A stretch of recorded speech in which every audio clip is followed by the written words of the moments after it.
Good morning student. कल हमने 11th 11th class की इकोनॉमिक्स में कल हमने आर्थिक नीतियों में खाड़ी संकट है ना, जो खाड़ी संकट था तो यहाँ तक हमने समझ लिया था है ना कि खाड़ी संकट इराक और ईरान के बीच मतलब युद्ध हुआ था। उसमें क्या था कि हमारे सामने तेल की समस्या आ गई थी है ना, और उन्हें विदेशी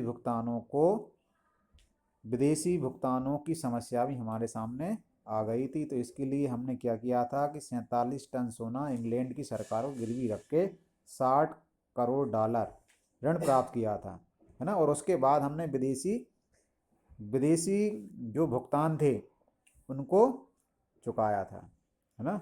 तो ये सब किस लिए किया गया था? ये सब हमारे आयातों को है ना, हमारे आयातों को करने के लिए किया गया था।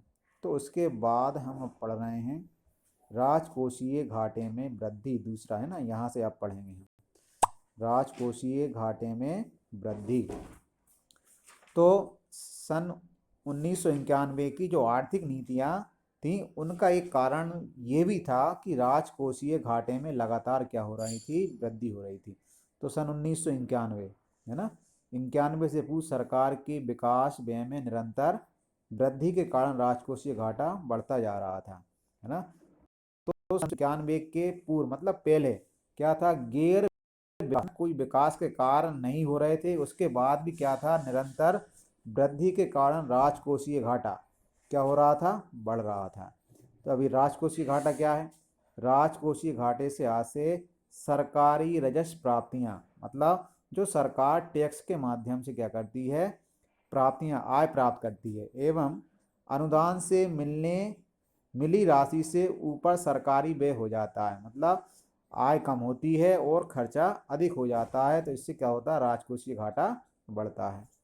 सकल राजकोषीय घाटा जो 1981 और 82 में सकल घरेलू उत्पाद का कितना था, 5.4% था है ना। हमारी सकल घरेलू उत्पाद का कितना था, ये 5.4% था। वह बढ़कर 1990-91 में कितना हो गया, 8.4 हो गया, मतलब दूना हो गया है ना। तो राजकोषीय घाटे को पूरा करने के लिए है ना, तो इस राजकोषीय घाटा जो क्या था, लगातार बढ़ रहा था है ना। तो इसे पूरा करने के लिए सरकार क्योंकि ऋण प्राप्त करती है, तो क्या करती है सरकार की, जब आय नहीं हो रही और खर्चा अधिक हो रहा है तो सरकार इसकी पूर्ति करने के लिए क्या करती है, ऋण लेती है ना, ऋण प्राप्त करती है। अतः सरकार के ऋणों में अत्यधिक वृद्धि हो गई। तो क्या हो गया, सरकार के पास ऋण अधिक हो गए है ना।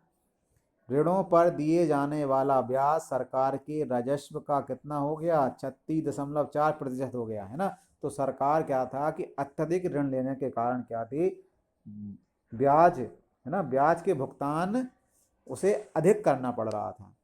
देश के समक्ष ऋण जाल में फंसने की संभावना उत्पन्न हो गई है ना। तो ये संभावना, ऐसा ना हो कि सरकार ऋण के जाल में फंसती जाए है ना, और विकास के कार्य कुछ हो ही ना, और जितना भी ऋण लें उसका ब्याज ही चुकाते चुकाते सरकार खतरे में पड़ जाए।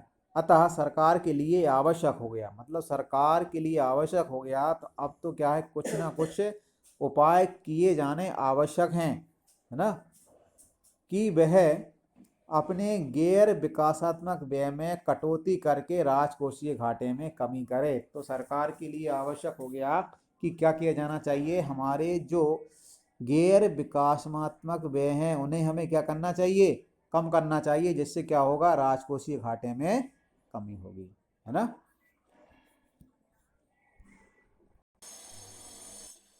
तीसरा दिया हुआ है प्रतिकूल भुगतान संतुलन की स्थिति है ना।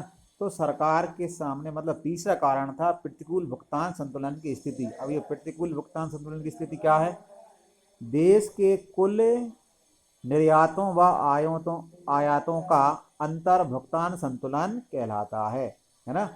तो भुगतान संतुलन क्या कहलाता है? आयातों व निर्यातों का अंतर, जो आयात किए जाते हैं और जो निर्यात किए जाते हैं उनका जो अंतर होता है वो भुगतान संतुलन कहलाता है।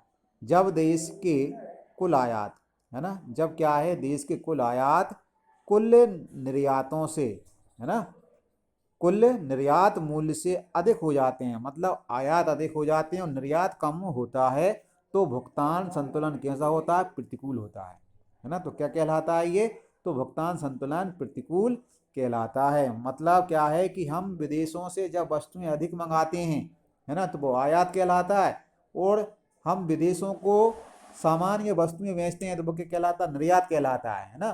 तो जब हम आयात अधिक करते हैं और निर्यात कम करते हैं ना, तो ये कौन सा भुगतान संतुलन प्रतिकूल कहलाता है ना।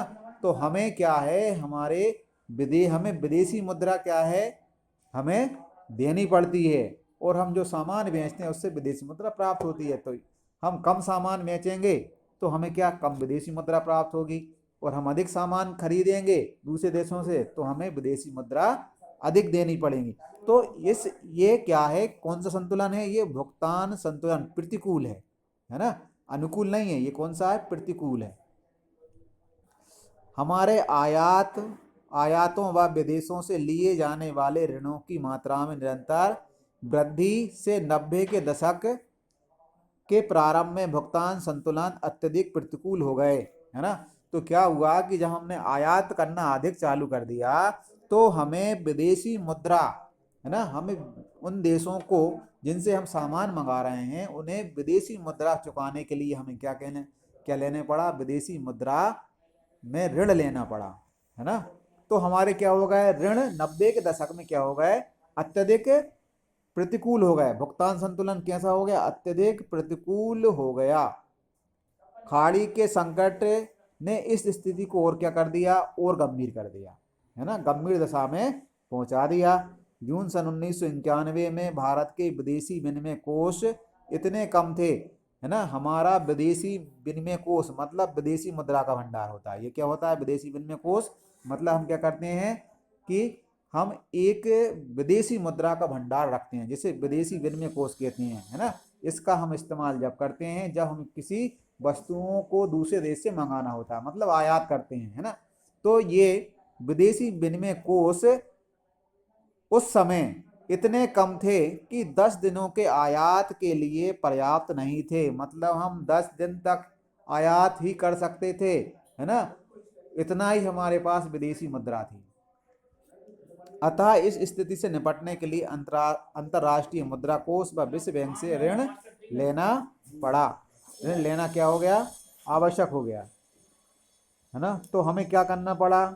हमें अंतर्राष्ट्रीय मुद्रा कोष व विश्व बैंक से क्या लेना पड़ा? ऋण लेना पड़ा, है ना, आवश्यक हो गया। और ये संस्थाएं आर्थिक सुधारों और नई आर्थिक नीति अपनाने पर ही ऋण देने को तैयार थी। तो इनने स्पष्ट कह दिया कि अगर आपको हम जब ऋण देंगे जब आप क्या करेंगे? अपने आर्थिक सुधार करें, है ना, और नई आर्थिक नीतियां बनाएं, तभी हम आपको क्या देंगे? ऋण देंगे। इसीलिए सन 1991 की आर्थिक नीतियां बनाई गई थी।